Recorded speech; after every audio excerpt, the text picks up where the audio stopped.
आपण समस्तଙ୍କୁ स्वागत करुछि learn in 5 line channel को। आमर एही चैनल ले हमें महान पुरुषंकर जीवनी विषय रे जानंती।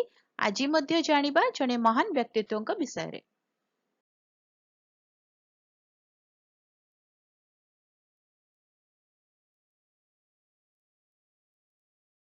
थॉमस अल्वा एडिसन इतिहास रो अन्यतम उद्भावक थिले। तांका नाम रे हजार रो अधिक पेटेंट थिला। से फेब्रुआरी 11 1847 रे मिलान ओहियो रे जन्म ग्रहण करिथिले। फोनोग्राफ, लाइट बल्ब एवं मोशन चित्र कैमरा उद्भावन पाई एडिसन बेस जनाशुना।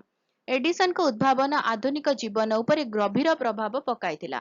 फोनोग्राफ जहाँ से 1878 मसीह रे पैटेंट करिथिले ताहा ध्वनिर रेकर्डिंग एवं प्लेबैक पाई अनुमति देइथिला। संगीत शिल्प रे वैप्लविक परिवर्तन आनी आधुनिक ऑडियो टेक्नोलोजी पाई रास्ता तैयारी करिथिला। 1880 मसीह रे पैटेंट होइथिबा लाइट बल्ब रो विकास घरोई एवं व्यवसाय रे वैद्युतिक आलोक आनी उत्पादन एवं अवकाशर समय बढ़ाई समाज को परिवर्तन करिथिला। मोशन चित्र रे एडिसन को कार्य मध्य अद्भुतपूर्ण थिला। से काइनेटोस्कोप चलप्रचल चित्र देखिबा पई एक उपकरण एवं काइनेटोग्राफ एक मोशन चित्र कैमरा विकसित करिथिले।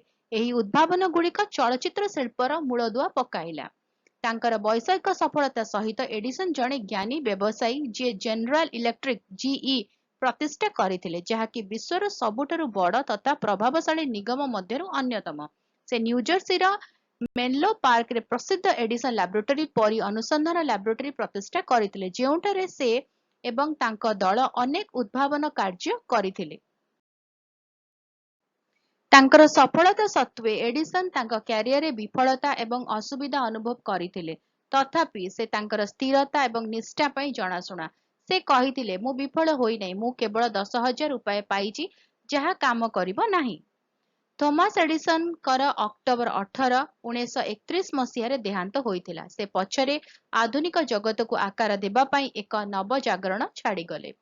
रहुची वीडियोटी केमती लगिला मते कमेंट करके जानइबे। वीडियो जदि भलो लगिला वीडियो टिके लाइक कर देबे, वीडियो को सहित शेयर करंतु।